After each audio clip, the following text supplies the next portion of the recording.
Greek mythology is packed with epic battles, fiery tempers, and gods causing chaos everywhere they go. But not all gods are drama queens or kings.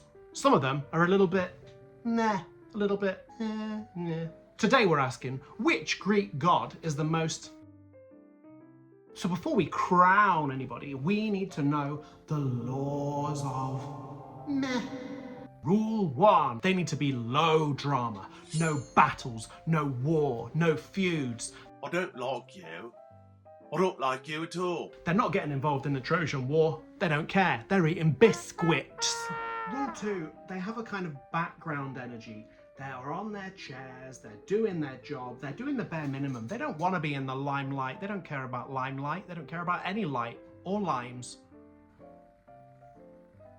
Limes. Rule number 3, they're kind of like forgettable but kind of still useful. So we think, oh yeah, they were really cool. Who was that again? So let's meet the boring candidates, shall we? Here we go. Myth and chips? Chips?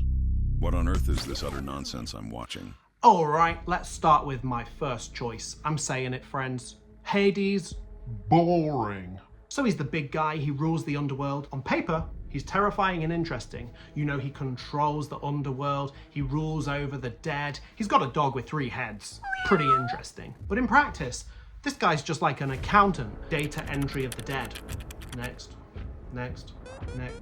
What did you do? Oh, you've got a discus in the head. Go over there. That's his energy, that's not lively, that's meh. So mostly he just counts souls like paperwork. He's the kind of god you regret inviting to your party because his energy's so flat. I'm a bit like that. Do you have any hobbies or interests as well? No, I don't. Let's find out more about him. Story time, bory time more like. Heracles shows up for his 12th labour, ready to fight monsters, wrestle shadows, maybe get zapped by Hades himself. But Hades? Nah, the god of the underworld just sighs, looks up from his paperwork and says, "Fine, you can borrow Cerberus, just don't use any weapons." That's it. No epic duel, no conflict, no feud, nothing. This guy is basically a grumpy librarian stamping a permission slip. Meanwhile, Heracles is down there in a literal death world, suplexing a 3-headed hellhound, and Hades is nowhere to be seen. Honestly, how do you manage to be the most boring character in your own scary underworld? Meh.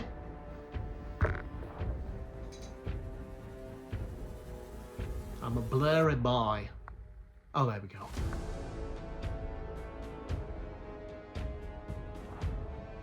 The next contender is Hebe, the cupbearer of the gods. Want a drinky?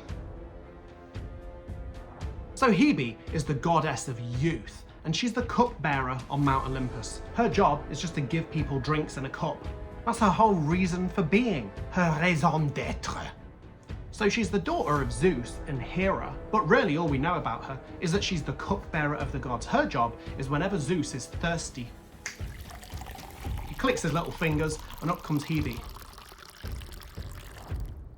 with some drink. Maybe it's juice. Hebe is immortal royalty, but despite all of that power, her job is just to give people fluids in their receptacle. That's not interesting. I'll be right back. She's essential, for sure, but really all her mythology is just trying to pour water without splashing and make sure ambrosia don't splash on anyone's legs.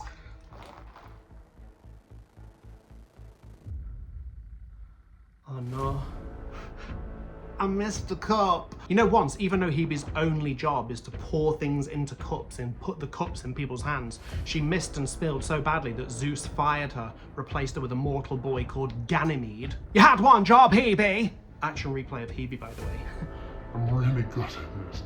Just right. I'm just going to clean my legs. Be right back. Whilst my legs begin to dry. Story time! How's this for an immortal story? She just spilled a drink. I know, it's fascinating, isn't it? No! Meh. It sure is getting hot in here, but don't worry, that's not the heat of interestingness. That's the heat of the home, because our next candidate is Hestia. You'd think Hestia would have a little bit more about her too. I mean, she's a child of Cronus and Rhea. Her brothers and sisters are Poseidon and Hades and Zeus, Demeter and Hera. But despite all of that, she is so dull. Dull as a candle. In fact, no, candles are bright. Dull. She is as dull as a candle is not bright. She's as bright as a dull candle. I don't know what metaphor to use for her because her dullness broke my brain. She had interesting parents, but she did not inherit their interestingness. Hestia is the goddess of the hearth, the fire within the home. I mean, it's important, sure. Is it interesting? No. Are you ready for a very dramatic story time, though? Story time. She's also the goddess of making bread. That's literally her story. Sorry guys, that's all I've got on this one. Our final choice is a very obscure champion of snooze. You may not have heard of this one. This is Harpocrates, or Harpocrates, Harpokritos, Harpocrampe. Have a cracker. You've probably not even heard of this boring boy. Let me tell you about him. He's the god. He's the god of silence and secrets. And me putting my finger over my mouth is not an accident, because that's kind of literally all that he does. Keeps his finger like that. He was imported as a god from ancient Egypt, where he was known as Horus the Child. In a pantheon of gods who shout, scheme, control, and manipulate, all he does is this.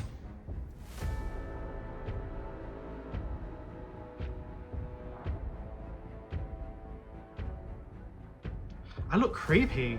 He doesn't fight monsters, he doesn't lead armies, he doesn't lead revolutions, he doesn't have all the other nonsense that the rest of them do. He just...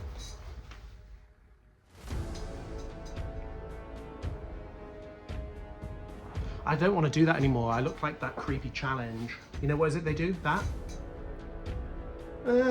He's invisible, he's calm, he's overlooked, and he's the god you pray to if you want your secrets to not be revealed. Let me tell you more about him. Story time. Shh.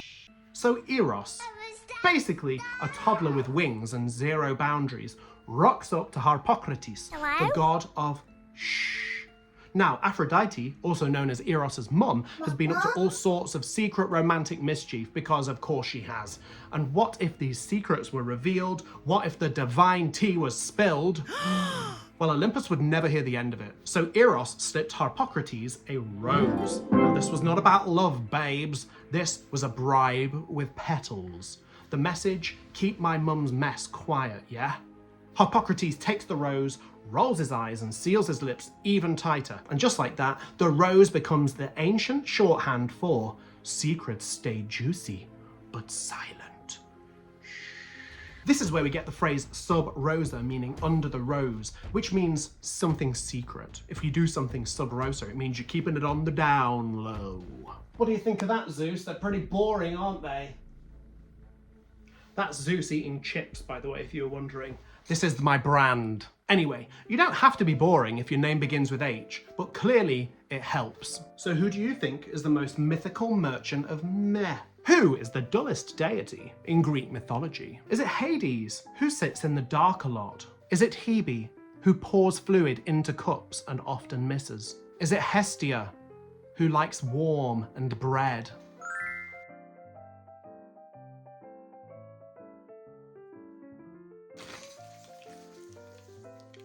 I just like bread.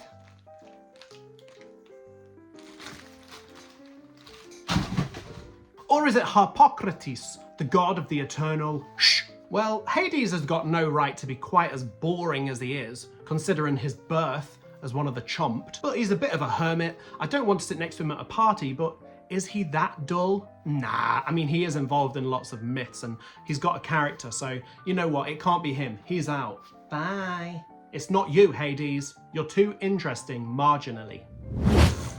So that leaves the cup-tipping Hebe, the mildly fiery Hestia, and that boy who never takes his finger off his lip.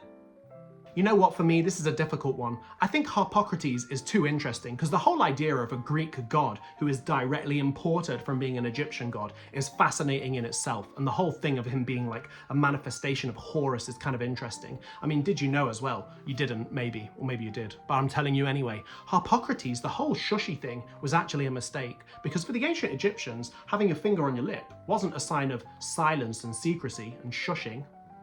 It was just a way of showing that someone was a child, because as you know, all children do this. Bruh. And another interesting thing about Harpocrates is that a statue was found of him in Saudi Arabia. How do I know this? Because the internet told me. So, it's between Hestia and Hebe. Oh, it's close, because they're both dullards. You know what, actually, it's not even that close for me. Because my legs are still wet, I've got a lot of extra resentment towards Hebe. Her literal one job was to pour liquids into cups and give it to people. She couldn't do it. She got replaced by a random mortal. My legs are wet. I'm voting Hebe, Queen of Boring. Why? Because, meh. You literally just had to hold a cup. What did you think of my theory that all the dullest gods on Mount Olympus, the most meh, all have names beginning with H? Maybe you're a boring person whose name begins with H too. Do you know some gods who are more... The motorbike wishes to play. Well, it can't. It hasn't got a brain, but it has got wheels. Facts. Do you know some other gods who are more boring than the ones I mentioned? Well, comment your choices below, you little bears. And if you don't, and if you choose just to stay silent and ignore everything, well, Harpocrates would be proud. Subscribe for more salty myth retellings, because believe me, the gods have got plenty more we can roast them about. So tell a friend about it, write a letter about myth and chips and send it to your local political representative. I'm sure they'd love to hear about it. I'm going to go and eat some chips now. And next time, we're going to be talking about which is the weirdest baby on Mount Olympus.